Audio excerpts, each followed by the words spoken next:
Siapa yang tidak mengenal Ya'juj dan Ma'juj, makhluk yang selalu dikaitkan dengan akhir zaman, digambarkan sebagai kekuatan mengerikan yang membawa kehancuran dimanapun mereka melangkah. Namun tahukah Anda bahwa di balik nama yang menakutkan itu, tersembunyi kisah kelahiran yang bukan hanya luar biasa, tetapi benar-benar menjijikkan dari segala aspek yang bisa kita bayangkan?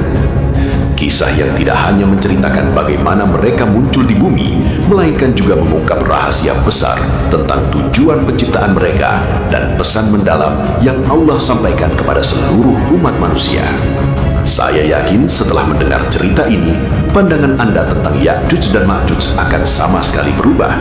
Bukan hanya sebagai makhluk yang harus ditakuti, melainkan bagian dari rencana ilahi dengan makna yang sangat dalam untuk kehidupan kita sehari-hari. Assalamualaikum warahmatullahi wabarakatuh.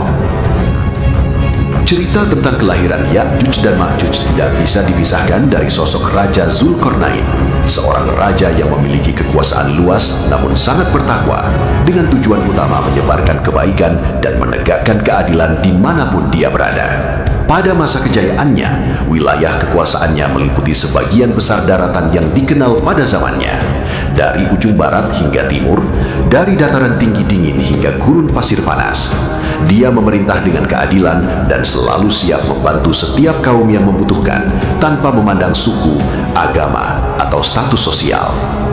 Pada suatu hari, saat melakukan perjalanan untuk menyebarkan kebaikan, Raja Zulkarnain tiba di sebuah daerah di perbatasan negeri yang dikelilingi pegunungan tinggi dan tebing curam. Disinilah dia bertemu dengan sebuah kaum yang hidup dalam kondisi menyedihkan. Wajah mereka penuh kesusahan. Gerakan mereka menunjukkan bahwa mereka sedang menghadapi masalah besar yang tidak bisa diatasi dengan kekuatan mereka sendiri. Dengan suara gemetar dan penuh ketakutan, salah seorang pemimpin kaum tersebut menjelaskan bahwa mereka telah lama hidup dalam ketakutan karena ancaman dari kelompok makhluk yang belum pernah mereka lihat secara langsung, namun telah banyak merusak daerah sekitar. Menurut cerita turun-temurun, makhluk-makhluk tersebut akan segera lahir dan menyebar ke seluruh dunia untuk menghancurkan segala sesuatu yang baik dan benar yang telah manusia bangun. Mereka tidak akan mengenal batasan antara benar dan salah, tidak akan menghormati kehidupan apapun, dan akan melakukan kekerasan dan kehancuran tanpa rasa iba. Yang membuat cerita ini semakin mengerikan adalah penjelasan bahwa makhluk-makhluk yang akan lahir tersebut berasal dari proses yang sangat tidak biasa. Ibunya adalah seorang wanita yang telah terkena pengaruh kekuatan negatif, sehingga tubuhnya menjadi tempat bagi perkembangan makhluk yang akan membawa kehancuran. Proses pembentukan mereka di dalam kandungan tidak seperti manusia atau makhluk lainnya. Mereka tumbuh dengan sangat cepat, saling bersaing untuk mendapatkan nutrisi, bahkan saling menyerang satu sama lain sebelum lahir. Hal ini membuat mereka memiliki sifat kasar, kejam, dan tanpa rasa empati sama sekali. Raja Zulkarnain mendengarkan setiap kata dengan seksama dan merasa bahwa masalah ini bukan hanya bagi kaum tersebut, tetapi juga ancaman bagi seluruh umat manusia jika tidak ditangani dengan benar. Sebelum mengambil tindakan, dia mencari petunjuk langsung dari Allah melalui ibadah yang khusyuk dan doa yang sungguh-sungguh, karena tahu bahwa masalah seperti ini tidak bisa diatasi hanya dengan kekuatan manusia semata. Selama beberapa hari dan malam, dia tinggal di daerah tersebut untuk mengamati kondisi kehidupan kaum tersebut. Dia melihat bahwa mereka benar-benar hidup dalam ketakutan mendalam, tidak berani pergi jauh dari tempat tinggal, tidak berani menanam tanaman atau beternak dengan tenang, bahkan tidak berani berbicara dengan suara keras karena takut akan datangnya makhluk yang ditakuti.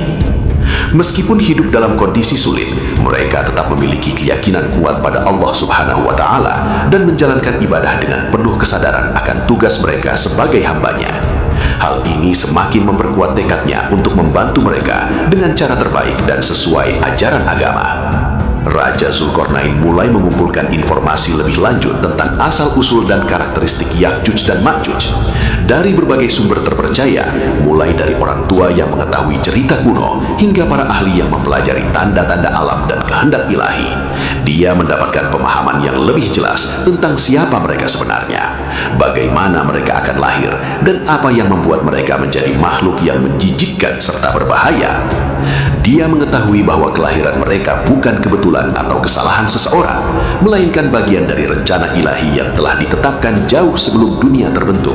Rencana yang bertujuan menguji kesabaran dan ketakwaan umat manusia, serta sebagai pengingat bahwa tidak ada kekuatan di dunia yang bisa mengalahkan kekuatan Allah kecuali dengan izinnya sendiri. Sifat menjijikan dari Ya'juj dan Ma'juj tidak hanya terletak pada bentuk fisik yang tidak biasa dan kurang menarik, tetapi lebih pada akhlak dan perilaku mereka yang sangat jauh dari apa yang dianggap baik dan benar oleh masyarakat manusia. Mereka akan memiliki kecenderungan untuk melakukan segala bentuk kejahatan, mulai dari mencuri, membunuh, merusak harta benda hingga melakukan perang dan menyebabkan kehancuran skala besar. Mereka tidak akan menghargai orang tua, tidak akan menghargai hubungan antar manusia, dan tidak akan memiliki tujuan hidup selain memenuhi hawa nafsu dan keinginan mereka sendiri. Hal ini membuat mereka menjadi makhluk yang benar-benar berbahaya dan perlu ditangani dengan cara tepat agar tidak menyebabkan kerusakan yang lebih besar. Raja Zulkarnain juga mengetahui bahwa sebelum kelahiran mereka, alam semesta telah memberikan berbagai tanda dan isyarat seperti perubahan cuaca yang tidak biasa, munculnya penyakit yang tidak diketahui penyebabnya, serta meningkatnya jumlah orang dengan sifat kasar, kejam, dan tidak bertanggung jawab. Semua tanda ini menunjukkan bahwa dunia sedang memasuki masa di mana nilai-nilai kebaikan dan keadilan mulai terkikis oleh keinginan akan kekuasaan, kekayaan, dan kesenangan duniawi. Masa di mana manusia mulai melupakan tujuan utama mereka datang ke dunia dan hanya fokus pada hal-hal sementara dan tidak abadi. Selain itu, dia menemukan bahwa kaum yang tinggal di perbatasan negeri tersebut memiliki peran khusus dalam seluruh rangkaian peristiwa. Mereka adalah kaum yang dipilih oleh Allah untuk menjadi saksi dari awal hingga akhir kelahiran dan perkembangan Ya'juj dan Ma'juj, serta menyampaikan pesan penting tentang pentingnya menjaga ketakwaan dan akhlak yang baik. Meskipun hidup dalam kondisi sulit dan penuh ketakutan, mereka tetap diberikan kekuatan dan kesabaran untuk menjalankan tugas mereka dengan baik, menjadi contoh bagi kita semua tentang bagaimana menghadapi ujian dan cobaan dengan penuh kesabaran dan keyakinan pada kebaikan Allah Subhanahu wa Ta'ala. Raja Zulkarnain mulai merencanakan langkah-langkah yang akan dia lakukan untuk membantu kaum tersebut dan menghadapi ancaman yang akan datang. Dia tahu bahwa tindakan yang diambil harus berdasarkan prinsip-prinsip agama yang benar dan memiliki tujuan memberikan manfaat bagi sebanyak mungkin orang. Dia tidak ingin hanya menghilangkan masalah secara sementara, tetapi menemukan solusi yang bisa memberikan dampak jangka panjang dan membawa kebaikan bagi seluruh umat manusia. Dia juga menyadari bahwa untuk melakukan hal ini, dia membutuhkan bantuan dari banyak orang, mulai dari para pembesar negerinya hingga orang biasa yang memiliki keinginan untuk membantu sesama makhluk. Dia mulai dengan membangun komunikasi yang baik dengan pemimpin dan anggota kaum tersebut, menjelaskan rencana yang dia miliki dan mengajak mereka bekerja sama.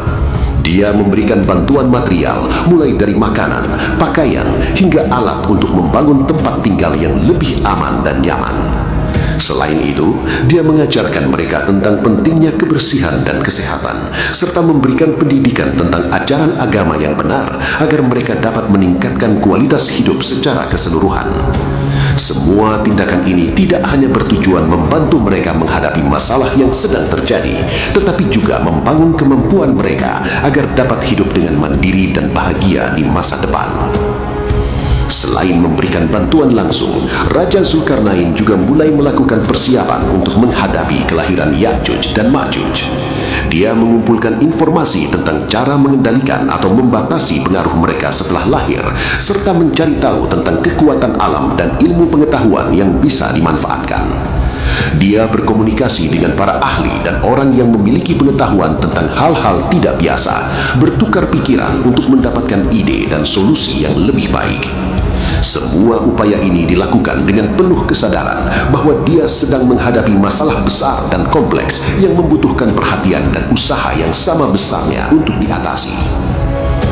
Pada saat yang sama, Raja Zulkarnain tidak pernah melupakan untuk selalu berdoa dan memohon petunjuk dari Allah dalam setiap langkah yang dia ambil.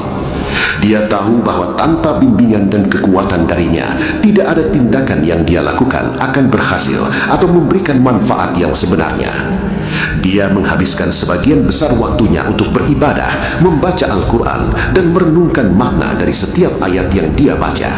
Hal ini tidak hanya membantu dia mendapatkan kebijaksanaan dan kekuatan yang dia butuhkan, tetapi juga membuat dia semakin yakin bahwa segala sesuatu yang terjadi dalam hidup ini memiliki makna dan tujuan yang lebih besar yang hanya diketahui oleh Allah sendiri. Setelah memahami latar belakang dan ancaman yang akan datang, Raja Zulkarnain menggali informasi lebih dalam tentang proses kelahiran Ya'juj dan Ma'juj yang benar-benar mengganggu fitrah manusia. Dari sumber terpercaya dan cerita turun-temurun, dia menemukan bahwa kelahiran mereka bukan proses alamiah seperti manusia pada umumnya. Ibunya adalah seorang wanita yang tinggal di pelosok terpencil, jauh dari peradaban, dan telah terpengaruh energi negatif yang mengelilingi wilayah tersebut selama bertahun-tahun. Tubuhnya mengalami perubahan luar biasa. Bentuknya membesar tidak proporsional, kulitnya menjadi kasar berwarna kehitaman dengan bercak kemerahan yang tampak menyakitkan, dan tubuhnya mengeluarkan bau menyengat yang bisa tercium dari jarak jauh. Para orang tua di daerah tersebut menceritakan bahwa sejak awal kehamilan, wanita tersebut menunjukkan tanda-tanda tidak biasa. Dia tidak mengalami gejala kehamilan umum seperti mual atau kantuk berlebih, melainkan kesakitan luar biasa setiap saat yang membuatnya berteriak dan menggeram seperti binatang buas. Tubuhnya menjadi tempat pertempuran bagi makhluk-makhluk yang tumbuh di dalamnya. Mereka saling mendorong, menggigit, dan menyerang satu sama lain dalam perebutan nutrisi dan ruang. Suara dentuman dan desahan dari dalam perutnya sering terdengar di malam hari, membuat seluruh kaum tidak berani tidur nyenyak. Bahkan tanah di sekitar tempat tinggalnya mulai mengeluarkan bau tidak sedap, dan tumbuh tanaman liar yang tidak dikenal mengeluarkan zat beracun yang bisa membuat hewan yang mendekatinya sakit atau mati. Seiring waktu, kondisi wanita tersebut semakin memburuk. Dia tidak lagi mampu berbicara jelas atau mengontrol tindakannya. Tubuhnya seolah dikuasai kekuatan tak dikenal, membuatnya bergerak dengan cara aneh dan tidak terkontrol. Dia mulai mencari makanan yang tidak biasa dan sulit diterima akal sehat, seperti tanah basah, kotoran hewan, dan tumbuhan beracun, seolah tubuhnya membutuhkan zat-zat tersebut untuk mendukung pertumbuhan makhluk di dalamnya. Setiap kali dia makan, dia menunjukkan ekspresi sangat menyakitkan, kemudian mengeluarkan suara deru yang menggema hingga ke pelosok hutan. Para kaum yang melihatnya mengatakan bahwa pemandangan tersebut menyakitkan hati dan menimbulkan rasa tidak nyaman yang mendalam, tidak hanya terhadap apa yang terjadi pada wanita tersebut, tetapi juga terhadap makhluk-makhluk yang sedang tumbuh di dalamnya. Ketika tiba saatnya melahirkan, proses yang terjadi jauh melampaui batas yang bisa dibayangkan.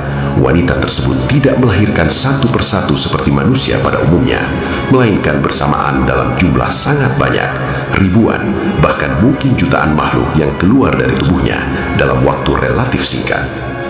Proses kelahiran ini tidak hanya menyakitkan bagi wanita tersebut, tetapi juga menimbulkan pemandangan yang sangat mengerikan. Setiap makhluk yang lahir memiliki bentuk fisik yang tidak sesuai dengan standar keindahan yang ditetapkan Allah Subhanahu wa Ta'ala untuk makhluknya.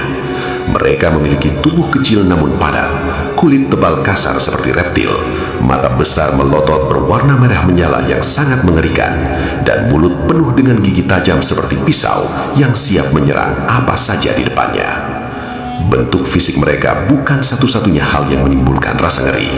Setiap kali mereka lahir, mereka langsung menunjukkan sifat kasar dan kejam, saling menggigit dan menyerang satu sama lain, bahkan sebelum bisa berdiri dengan benar.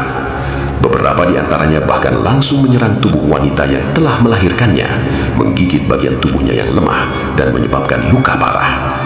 Wanita tersebut akhirnya tidak mampu bertahan hidup setelah proses kelahiran yang panjang dan berat. meninggal dalam keadaan menyedihkan dan tubuhnya mengalami kerusakan serius akibat serangan dari makhluk-makhluk yang telah dia lahirkan.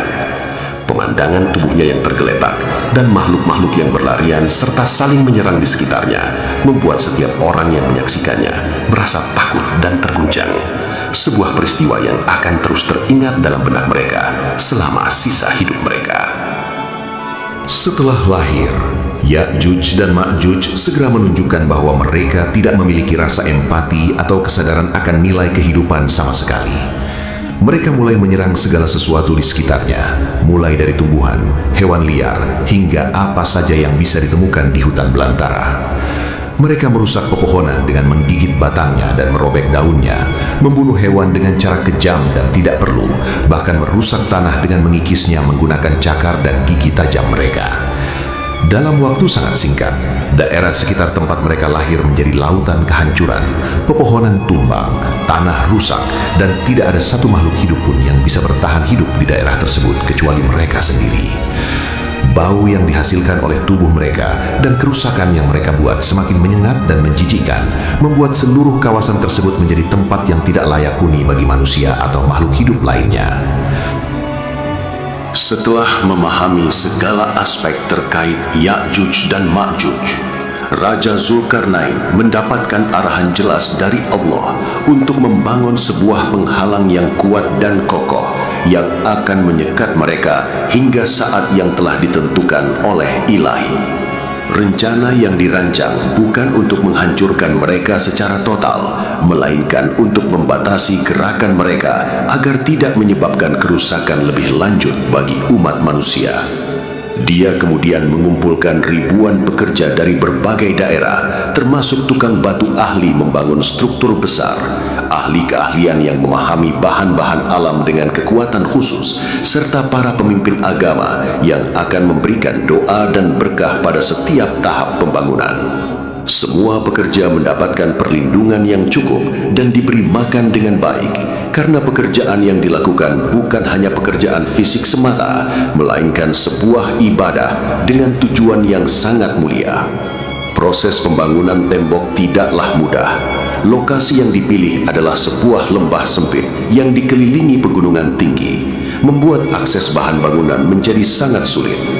Para pekerja harus bekerja keras setiap hari, membawa batu-batu besar dari tempat penambangan yang jauh dengan menggunakan kekuatan manusia dan hewan ternak.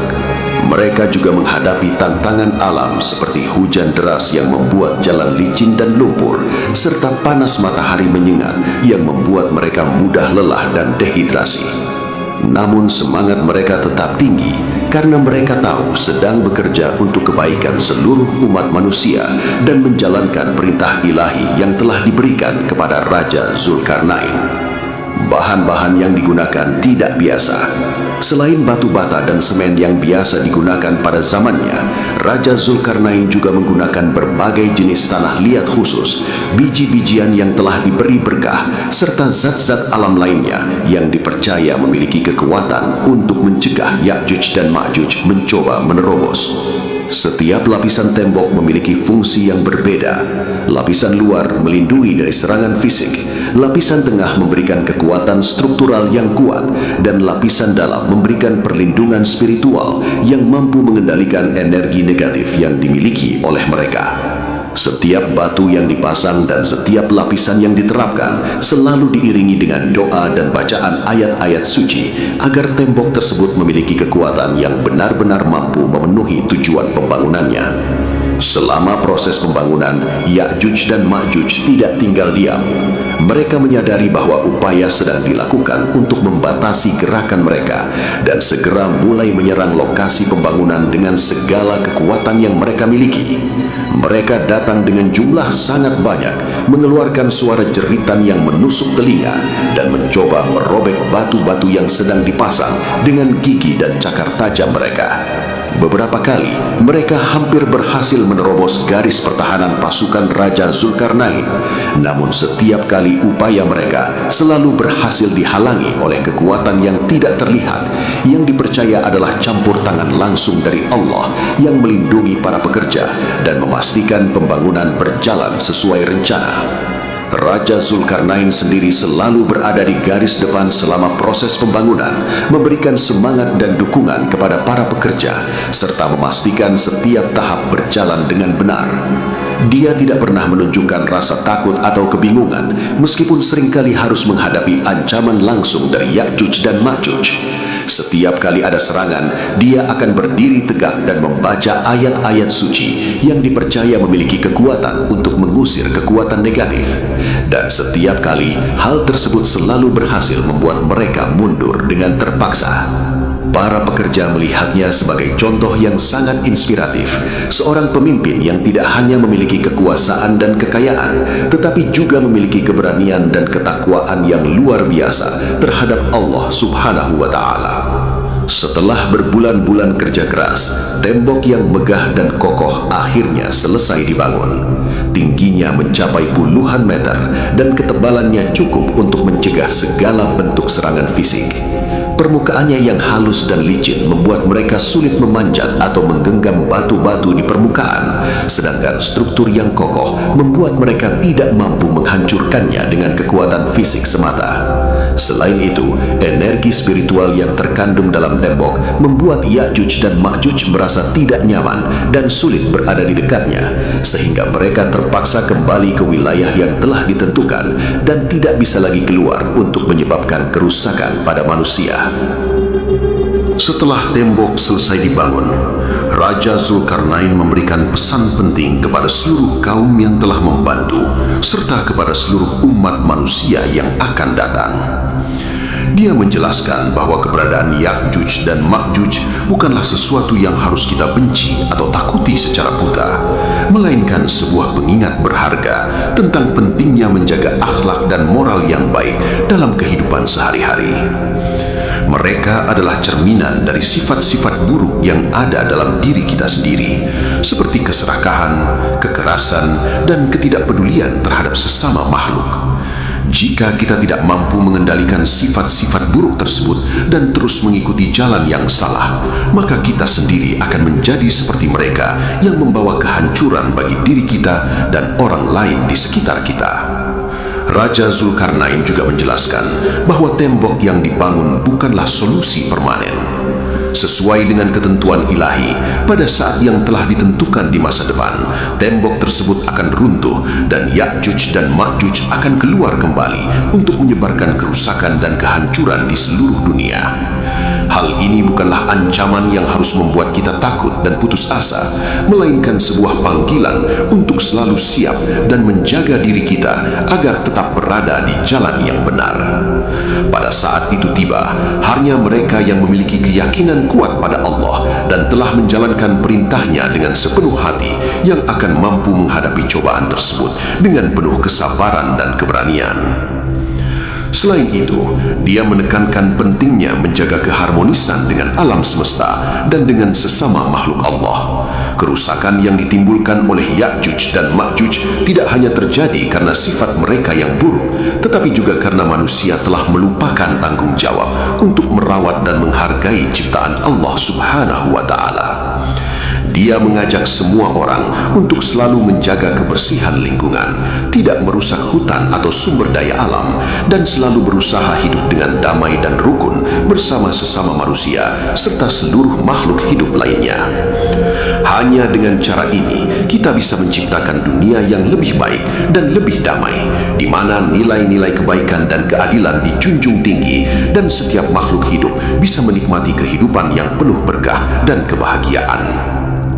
Kisah tentang kelahiran Ya'juj dan Ma'juj yang menjijikan serta upaya Raja Zulkarnain untuk mengatasi masalah yang ditimbulkan oleh mereka adalah sumber hikmah dan pelajaran yang sangat berharga bagi seluruh umat manusia. Cerita ini mengajarkan kita bahwa setiap makhluk yang diciptakan oleh Allah memiliki tujuan dan makna yang spesifik, bahkan jika terkadang kita tidak dapat memahaminya secara langsung. Kita diajarkan tentang pentingnya selalu menjaga ketakwaan dan akhlak yang baik, tentang bahaya dari sifat-sifat buruk yang ada dalam diri kita, dan tentang pentingnya bekerja sama untuk menciptakan dunia yang lebih baik. Cerita ini juga mengingatkan kita tentang pentingnya bersyukur atas segala nikmat yang telah diberikan oleh Allah Subhanahu wa Ta'ala, serta memiliki keyakinan yang kuat padanya dalam menghadapi segala bentuk cobaan dan kesulitan dalam hidup kita. Semoga kita semua bisa mengambil pelajaran dari kisah ini dan selalu berusaha menjadi manusia yang lebih baik, mampu memberikan kontribusi positif bagi kehidupan kita sendiri dan bagi orang lain di sekitar kita. Wassalamualaikum warahmatullahi wabarakatuh.